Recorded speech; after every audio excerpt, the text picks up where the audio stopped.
Coming and making the time to come to present this film in Slovenia, and we're really happy about this. And of course, congratulations on a fantastic performance.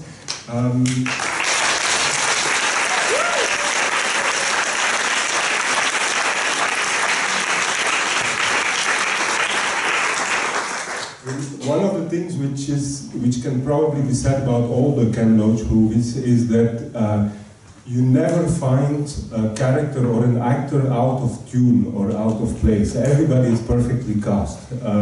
There is nobody, I mean, from the extras to the main actors, everybody is exactly there where he has to be. So I cannot imagine any other actor playing Jimmy Broughton. You are Jimmy Broughton.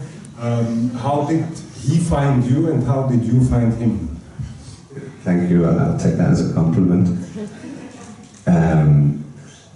I kind of agreed with that. When I met Ken Loach and started auditioning, I always thought to myself that having been a fan of his work for so long, that actors don't give bad performances in a Ken Loach movie. So finally, after like 5 or 6 auditions, when he offered me the job, I was very confident because I thought nobody is shit in a Ken Loach movie. So basically I knew he was making this film in Ireland, and I harassed my agent trying to get a meeting, but at that early point he was only seeing people from Leitrim, the west of Ireland, where I'm not from, I'm from the other coast. But I kind of lied a bit to get myself into the room and played up my Western Irish credentials. My father was born in Leitrim in the year Jimmy Broughton was deported. So I told Ken Loach and Colleen, the casting director, that my parents had a house there and I spent childhood summers there. And finally got a meeting with him, and we took it from there really. I mean, he kind of, when he casts, it's quite an intensive process and very comprehensive. He sees hundreds of people, offers no script, and he just he judges you on yourself rather than any kind of acting abilities, I think. And finally, yeah, after several months and 5 or 6 meetings, he offered me the part, at which stage I still didn't have a clue what I was getting in for because I didn't read the script. Because the thing was, what did you actually know about the movie? So also you had no clue that you would be casted for the role in Jimmy? No, yeah, we kind of discovered during the audition process that it was a movie about this character, Jimmy Broughton. And the only thing we knew about him was that he had been deported from Ireland, the only Irishman ever to have been deported from Ireland. But that was about the extent of our knowledge.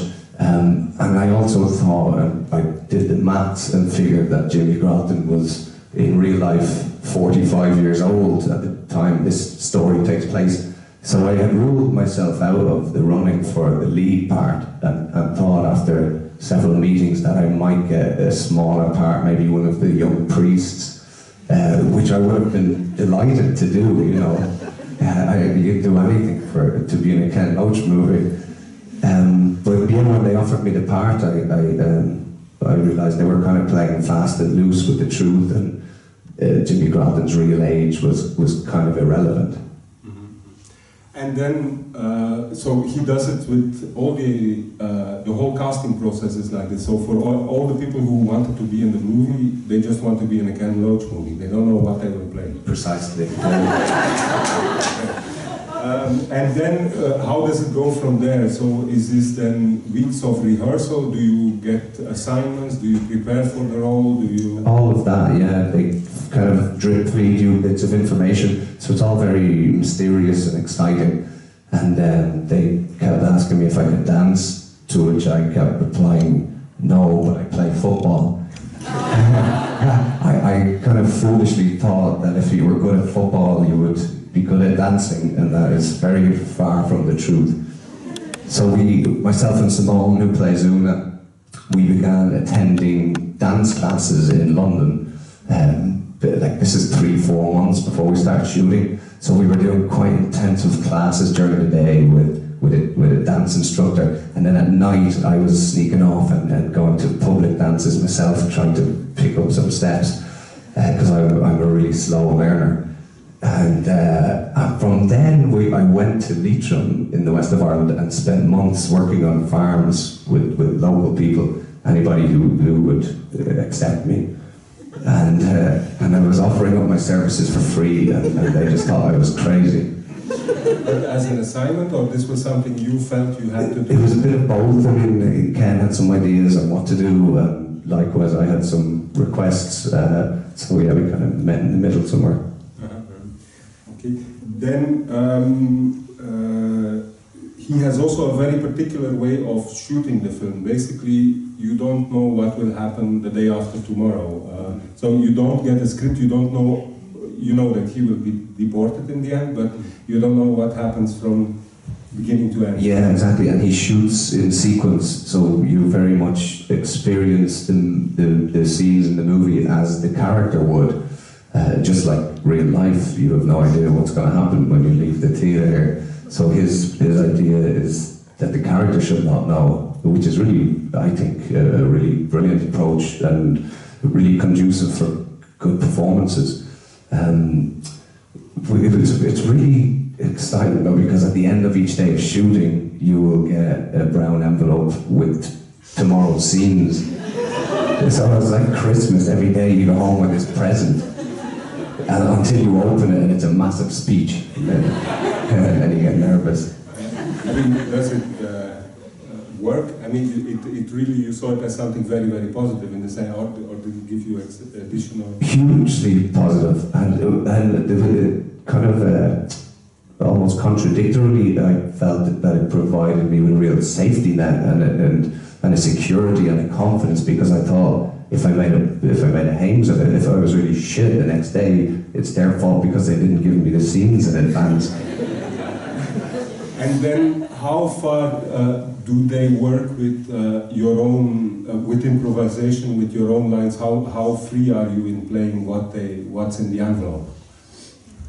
It's a real mixed bag and a very varied day to day, but they would bring you all into the scene and allow you to improvise your way into it, and then you would kind of do the lines as per script and then improvise your way out of each scene, but they would constantly tweak. So if something was working or you improvised a good line, they'd use that for the next take. And so they rewrite all the time? All the time, on set all the time. And Paul Laverty, the writer, was on set every day, always kind of contributing. And you know, if you had an idea, you might approach him and he'd put it more succinctly for you, so you'd have a better line of dialogue, you know.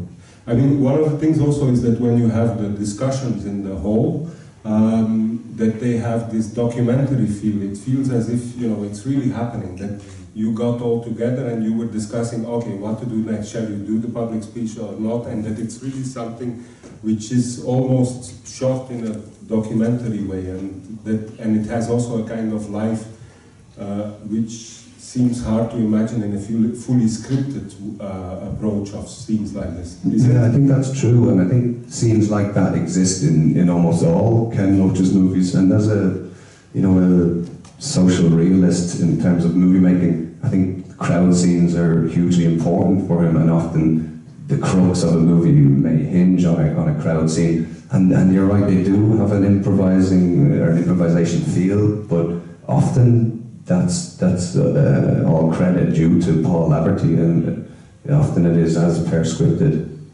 The other thing which is always striking with the Loach films is that I always have the feeling that it's great fun doing it. Is it really fun? And how much of this community feeling is actually present? Do you have unions on the sets? Do you have, or do you, is everybody working? I mean, is there a real community? Yeah, big time, and I can only speak from my experience with Jimmy's Hall, but it seems to me like they deliberately created a little environment that they then put in the period of the early 30s, and in his cinema verite style, they shy away into a corner with a camera on a tripod and film the action as it unfolds naturally.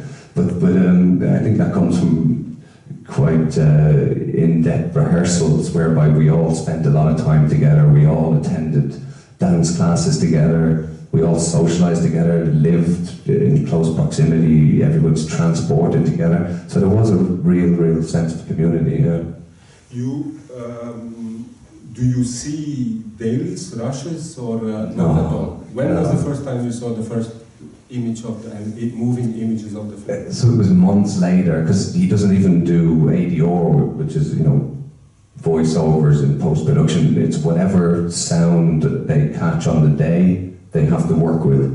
So there's no conceits or, there's no filmmaking tricks. It's pretty much documentary in that respect. But months after we filmed, some press was starting to happen, and I was being interviewed by British press, and it suddenly dawned on Ken that I hadn't seen the movie, so what did I know, so they arranged a screening for me and Simone with like a handful of people, and I wasn't embarrassed when I watched it, so that was a big plus. But did you imagine what you saw was pretty much what you imagined, or? Yeah, it was actually. Yeah, he asked that after the screening, and it was pretty much as I thought it would be. But with his approach and a far-off camera shooting on long lens, you're never quite sure who is being filmed. So there's none of this. I'm having a close-up now. I'll do a great job, and when it's his turn, I'll read off the page. There's none of that. Everybody has to give it 100% all the time. Yeah. You shot the film entirely on location? Yeah.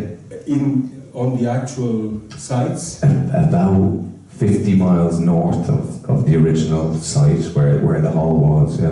No, because I wanted to ask, was there a buzz or a rumor in the region that this was happening, and how were the locals responding to the fact that this was in the making? They responded really positively. Leitrim is quite famous for a lot of the wrong reasons. There's nobody there. It's like the least populated county in Ireland. Everyone's gone. So most of the people that do live there were involved with the movie somehow, And so they're all delighted for the boost in the economy. Yeah. Any offspring from the... No. Did I father any children in Leitrim? I don't think so. The people who knew Grauton, was there a next generation, and were they involved in the project? Or? Yeah, Jimmy Grauton never had any children of his own, but some of his extended family still live there. The Grautons and his grandniece and stuff like that, and his grandnephew. All of whom are, in their 50s and 60s, and they were really thrilled that this story was being, documented and made. And they told us tales that Grauton in his day obviously quite divided communities, because a lot of the churchgoers saw him as an upstart, and they agreed with the priests and thought he was a troublemaker, and were really happy to see him be deported. But the next generation of Grautons, they said that they were kind of discriminated against in schools and in local shops, and people just thought they thought it was a bad name and would kind of pick on them in some respects, So it did last. It lasted many years. Before we talk a bit about him, any questions from the audience? I'm curious where the story came out. How did Ken? Sorry, wait for the microphone, please. Sorry. Hi. I'm curious how the story came out. How did Ken? I was doing a play in Dublin with a Dublin actor called Donal O'Kelly, and he wrote a play based on the story. He actually lives in Leitrim, and so in Leitrim, he's more widely known, and people annually have a little congregation. I mean, I'm talking maybe 50 people gather at the crossroads where the original hall was built, and they have guest speakers, and you know, there'll be poetry and of dancing and music, very much what, you know, promoting what Jimmy Gralton was all about.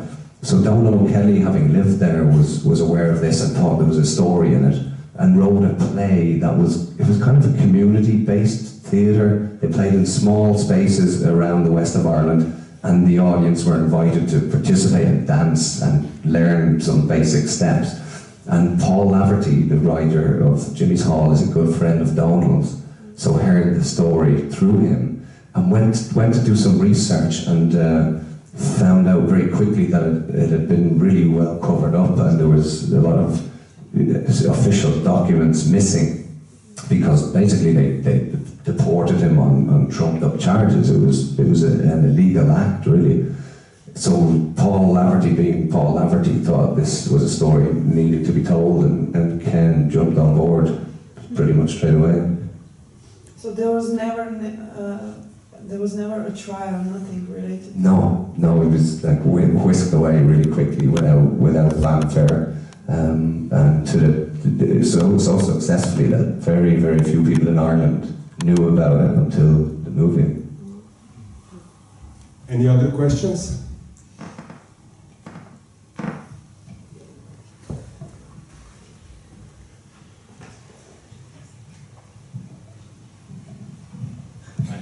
Hi, I'm from the West of Ireland myself, actually, and what was remarkable to me was that, you know I'm a couple of generations away from, like yourself, I suppose, from that, but what was remarkable to me was that, you know, it's not that far removed from what I remember growing up with, actually, and I was wondering, you know, was there any, you know, in any sense, controversy thrown up during the filming of the movie, or, I mean, was there any interest from the church, for example, or anything like that? Or, I mean, because Gralton would have been, I suppose, in that locality, quite a controversial figure anyway. But, you know, yeah, I wonder about, you know, what the modern reception to.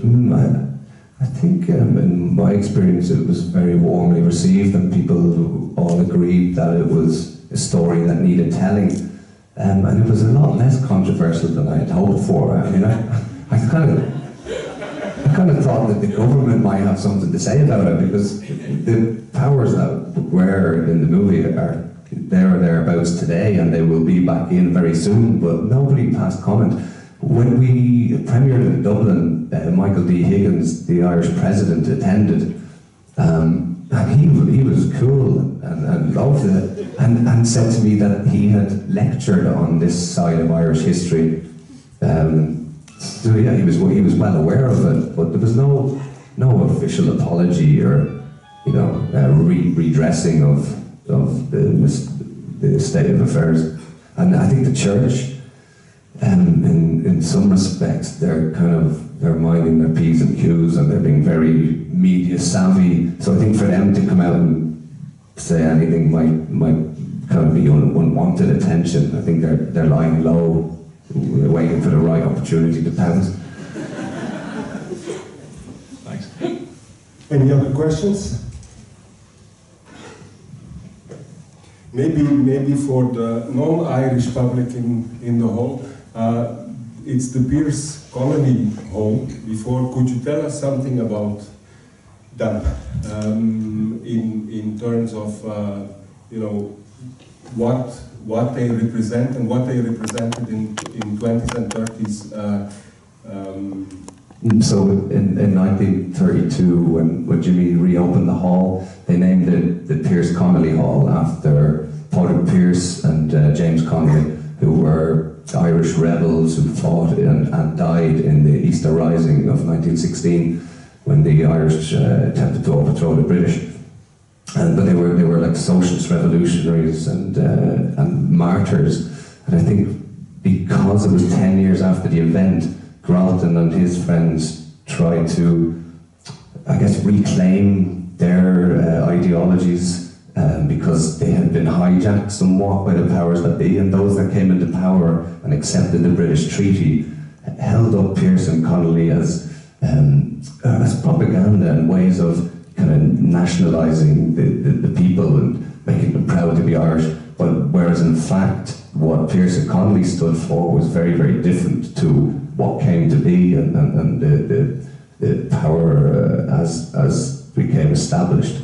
And I think Gralton and his crew were very much of the idea that they promote Pearson Connolly in the correct light.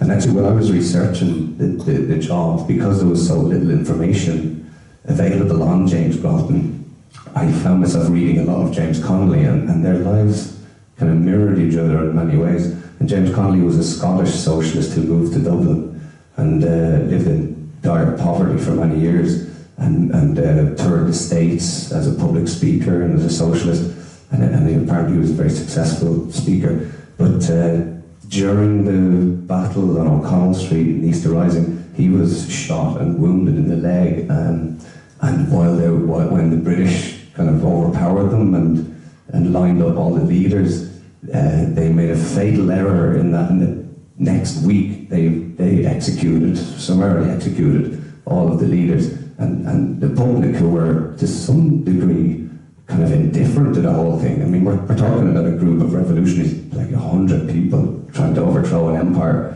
and the general public were like, you know, this is just a disruption, get out of the way, I'm trying to buy bread. Connolly, though, because he was wounded, apparently it would have killed him anyway, the wound, but the British tied him up in a chair and executed him. And it was during that process that the people then really kind of became very, very Republican, and it had a real backlash, you know. When the deportation order comes, it comes from, according to the movie, from all the way up, the Minister of Justice signing it. How big was Gralton nationwide speaking? I mean, in the sense that, was it the master and pastor who used their connections in Dublin to get him deported, or was it really that his word and his actions were resonating nationwide? It was definitely the former. I think his influence on a national scale was quite small. It was quite concentrated in the west of Ireland, but he wasn't an isolated figure. Around that time there was Soviet pockets popping up. That's what they were known as. There was like a Soviet creamery in Limerick where the workers overtook this big milking company and tried to run it as a co-op. So there were incidents whereby people were trying to take power into their own hands, and I guess with Gralton, it was, as you said, the priests in that parish were quite powerful and were well connected to those at the top. And De Valera himself, you know, the president at the time, he did sign the paper to throw him out, and he gave it his blessing. But he was a unique case in terms of deportation. But there is a mention of another deportation in the north. Right, yeah, which occurred in Belfast. Yeah, the British government, I think, similar story, or also leftist. A political agitator, yeah. And as the priests discuss, he was trying to unite the Protestants and Catholics, as you know, under the umbrella of working class, really. And they saw the powers that be saw that as a very frightening prospect. In the end credits, there is also a bibliography, which seems impressive, but you said it's not. It's a handful of pamphlets that these 50 people we mentioned in Leitrim hand out every year. So it's probably got a readership of 100 people or something. So, how much of the story is fictionalized, and what part? Because I think I heard or I read somewhere that Loach said that basically everything which is in there, as far as the history, the account of what happened on political level, and is completely accurate, but it's actually just making the character more round. That it's I think a lot of it is fictionalized, and a lot of the personal relationships, you know, with his mother and with Una, his would-be lover. That was entirely fictionalized. The timings and the deportation are obviously factual. Yeah. And how much do you know of the gaps in between? Because we have the little text before the beautiful introduction of his days, I mean of the time of when he was in the US. He was there also politically very active before, in between and after, or not? Yeah, he was quite a political animal and very active, had travelled the world working and just, for, I guess, out of a real thirst for life, which was a real rarity in those days. Somebody from that small town to actually go to such far-flung places. There's records of him having visited Calcutta. He worked in Liverpool and Wales, all the time doing kind of labour jobs, you know, labour-intensive work. Like he was a miner and a docker, and he was a stoker with the American Navy, which got him his citizenship. The music and dancing, there was this anti-jazz campaign, or what was that all about? So the church, when they saw the popularity of these dance halls, which kind of popped up all around Ireland, the church thought, well, you know, this is something we can't control, let's do something about it. So they invented an anti-jazz law, whereby all jazz was forbidden. And it's so surreal, isn't it? And I think when they I doubt they sensed the absurdity of it themselves, but they put a tax on the door whereby they would try and charge lots of people, obviously to kind of repel them, and then for those who insisted on attending, they could make some money off it. Any questions? Yeah. So in the beginning, when he comes out with step, but then when he starts dancing, it looks like he brought step to Ireland. Yeah, I think that's the case. Well, in real life, we do know that he brought home a bag of records and a record player, which was totally novel to the locals. In terms of dancing, I think that was probably fabricated. But if you notice on the in the film, I worked hard to get those very basic steps down, and that was a dance called the Shim Sham, invented by this guy Frankie Manning. And if you remember to look at it on YouTube, there's great footage of this guy doing the Shim Sham, which I totally butcher in my attempts. But if you notice, Ken only, I wasn't aware at the time, but Ken kind of shoots from the knees up. And I was thinking, I'm putting all this work, and then you don't even show it. And he said to me, because I thought you'd be really terrible at it. And it was actually okay if you could see the footage. I got all the steps right.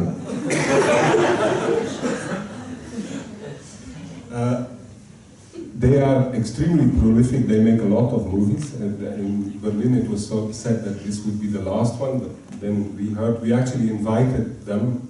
Unfortunately, they couldn't make it because they're making a new movie again. Because they're learning the Shim Sham. Okay, but do you know? Do they actually? I mean, I was very happy that they actually text you. By the way, you have another text, right? Oh yeah, Paul Laverty text as well. To say a big thank you, and he's flat out in Edinburgh working hard for the Yes campaign. But do you know, do they actually follow up? You know, I have the feeling they're always immediately in the next project and immediately committed to something else. Do they actually follow up what happens with their movies, with the afterlife of their movies? Yeah, very much so, and they're I don't know if concerned is the right word, but they're diligent about where their movies play and who they show them to. And I know Ken, in the last couple of years, rejected the offer of a Lifetime Achievement Award by an Italian cinema. I think you told me it was in Turin, on the grounds that they were treating the cinema staff really poorly and kind of abusing workers' rights. So he was all set to attend and accept the award until he discovered this, and he sent a message instead. Yeah. So no, they really do care about where their movies play and who sees them. Hence the texts this evening, or WhatsApps to be specific. Any other questions? Because then otherwise maybe one very last one. What would you say is now, what brought you the experience of your first film with the Loach Laverty tandem? What is the thing you took away and you will, I mean, which is... How long have we got? Okay. When I was 15, 14 maybe, my friend gave me a copy of Kes, you know, the Ken Loach movie from the 60s. And at which point I was only familiar with like the Star Wars franchise and Indiana Jones franchise. So naturally Harrison Ford was my favourite actor. And then somebody gave me Kes, and I remember being blown away, and I remember specifically thinking, there is somebody in the world who makes movies about people like me. And I couldn't get my head around this, so I sought out similar movies, and I've been a fan of Ken Loach ever since. And somewhere in the back of my mind, I always thought that Ken Loach would cast someone like me. I'm the kind of guy he cast. So I was kind of holding out, and 20 years later, that's exactly what happened. But also, like, obviously I had revered him as a director, but I had kind of underestimated him as a person. I didn't really know what to expect, but he's such a pretty cool and humble guy, and obviously a master, which you don't often meet. I mean, very often you work with directors who are full of big ideas and perhaps ego, and it's the opposite. That kind of side of things outweighs the talent, whereas with Loach, it's the complete antithesis to that, really. Yeah, very, very inspiring guys, all of them. Laverty as well, and Rebecca O'Brien, the producers, you know. And they're all very politically active, as much as they dedicate their lives to making movies.